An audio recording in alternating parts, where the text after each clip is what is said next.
Elvis Presley's daughter, Lisa Marie Presley, who passed away in 2022, has just released her autobiography. It was finished by her daughter, Riley Keough, and there are some shocking revelations in the book. I'm going to get into everything that was in the book and some things also that were left out and what it means for the legacy of the individuals that were named in the book. We're going to do that right now. Welcome, everybody, to the Sundowners Club. So, Lisa Marie Presley's autobiography was released on October 8th. It's titled From Here to the Great Unknown, and it is a really fascinating read. I'll warn you, it's very depressing. It's sad. There's some moments when you feel a sense of really who Lisa Marie Presley was, and she had a very up and down life. I think there were tragic moments, but there were moments of triumph as well. Look, she sold millions of records, and that's not easy to do. But there are some shocking revelations in this book, and we're going to start out with the first revelation, which is Lisa Marie was fearful of her father dying before he actually passed away. And it's evident in a poem that she wrote, which is described in the book, where she has the line, "I hope my daddy doesn't die." And that's a heartbreaking thing to read, knowing that she was 8, 9 years old at the time and was concerned as she saw things starting to happen with her father at home at Graceland.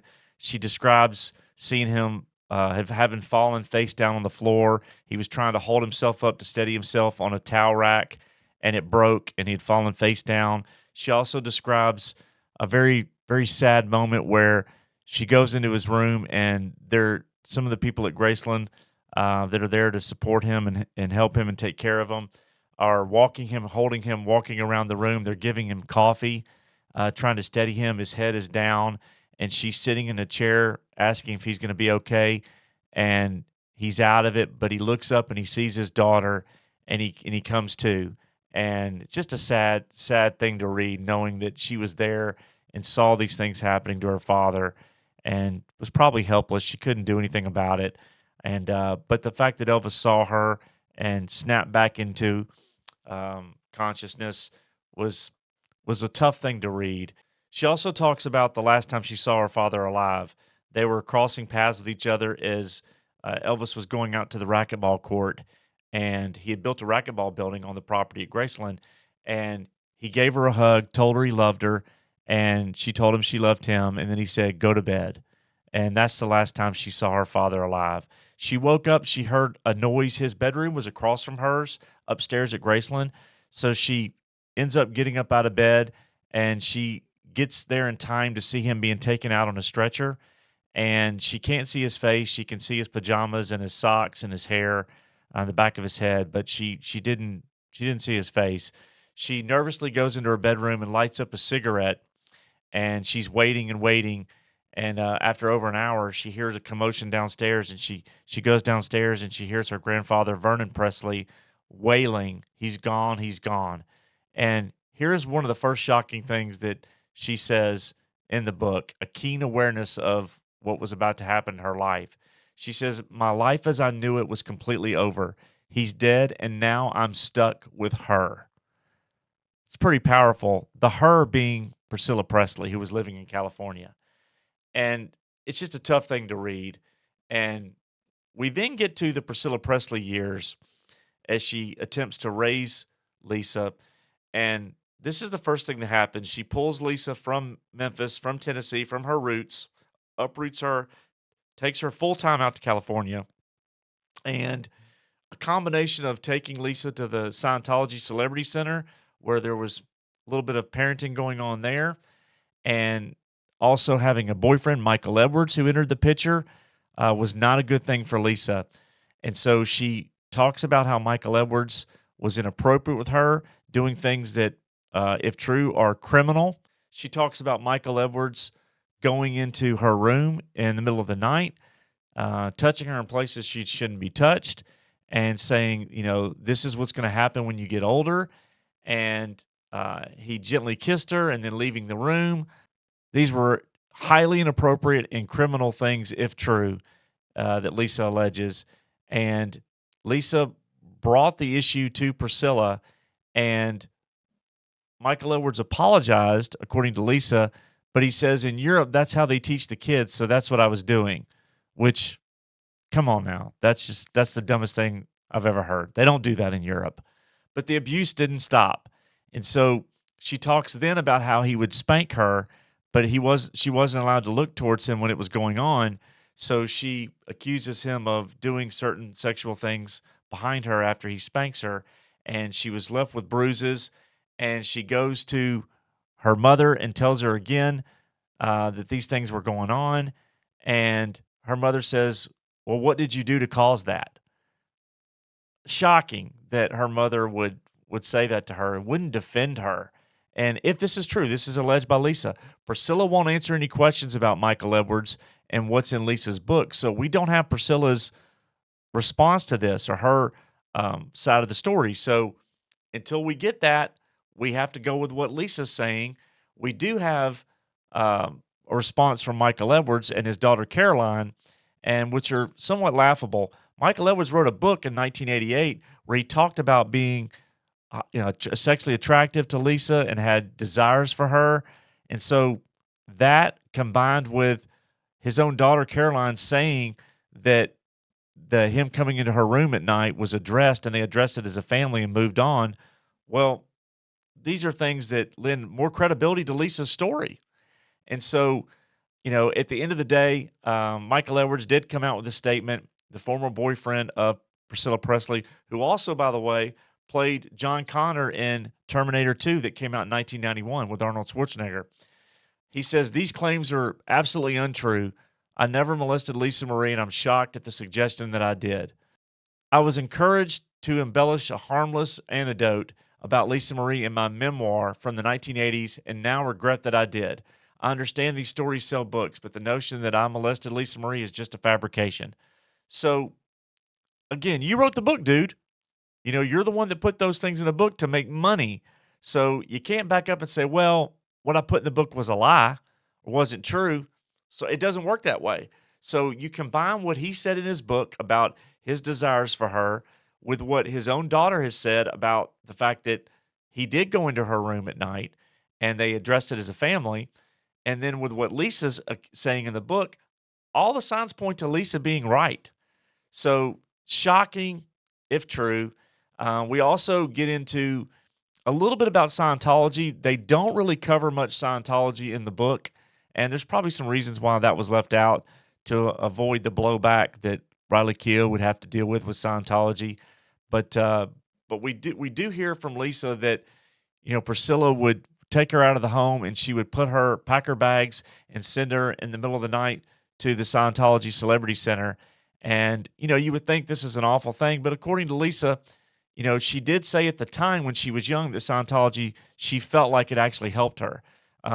It felt like an exciting place to be and that she found her tribe. Now, we do know, which was not mentioned in the book, that Lisa allegedly had a rift and left Scientology sometime after 2012 and took her kids with her. Priscilla Presley has never left Scientology, but that wasn't covered in the book. So very interesting that was left out. We also hear a little bit about Lisa Marie meeting her first husband, Danny Keough. She gets pregnant, has an abortion, instantly regrets it, and decides that she's going to have Danny Keough's children. And she purposefully gets pregnant with Riley Keough, and she marries Danny, goes on to have Benjamin Keough with Danny as well. And so it's kind of interesting as she tells the story about falling in love with Danny and them having children and getting married. Very young. He was in a band, and she was a famous person. So tough for two very young people to deal with all the fame and the paparazzi and the attention and the tabloids, and then also raising children. And so enter into the picture Michael Jackson. The next shocking revelation, according to Lisa, when she met Michael, Michael put the full court press on her to try to get her to divorce Danny and be with him. And he tells her that he was a virgin at age 35. I don't know if we've ever heard that before, but he talks about Tatum O'Neal to her and Brooke Shields. He even tells her that Madonna had tried to make a play for him, but nothing happened. And so she talks about falling head over heels in love with Michael Jackson. She didn't have anything bad to say about Michael Jackson. Neither did Riley Keough, who was a little girl when Michael Jackson and her mother got married. And so she also talks about how Michael did not want to wait until they got married and tells her, I'm not waiting. And she was surprised by that. She paints a picture of a person who didn't speak in the high pitched voice, had a different voice when he spoke to her normally, and that she felt they were madly in love. But things changed pretty quickly as Michael started getting addicted to prescription medication and things that we now know publicly caused his death ultimately. And so she didn't have all the answers as to what was going on. And so the marriage ended pretty quickly. But very interesting the things that she said about Michael Jackson. We then skip over the years of her marriage to Nicolas Cage, not mentioned at all. We also skip over her leaving Scientology and her bitter divorce proceedings that started with Michael Lockwood. And I think the reason for that is that Riley Keough, she has two sisters, Harper and Finley, who just turned 16. And I think Riley's trying to keep the peace. So if Lisa did mention anything about the divorce of Michael Lockwood and all the things that happened after that, it was a bitter divorce and custody battle.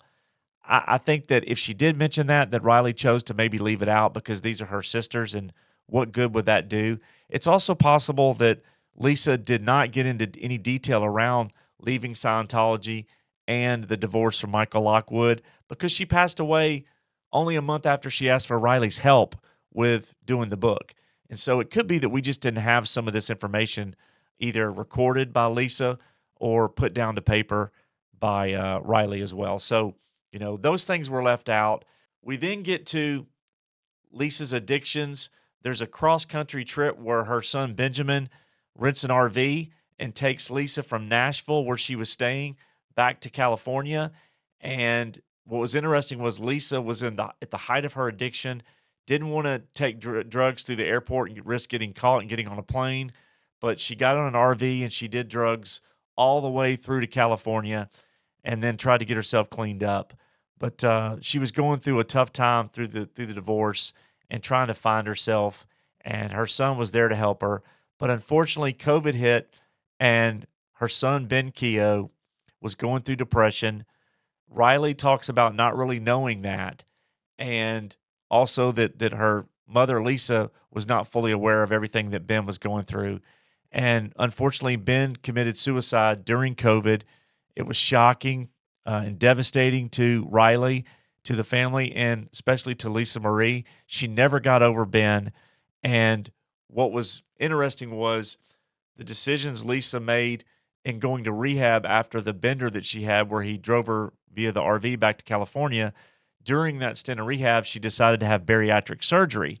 And after Ben died, Lisa started having trouble with her stomach again, health issues stemming from the bariatric surgery, which ultimately we now know from the autopsy led to Lisa's death. And so, it's a strange end. One of the other things that happened after Ben died was that Lisa decided that she didn't want to let go of Ben, and she kept Ben's body in a casket at her home for 2 months. She kept the temperature down to 55 degrees, and she had him on dry ice. And that would seem crazy, and it is crazy, and something that if you read it or you listen to the audiobook, it stops you in your tracks, and you're like, what is going on? This is crazy. But when you look at everything that Lisa went through in her life and, the pain and sorrow and trauma that she went through losing her father and the trauma of not having her mother really there for her in her own words in her book,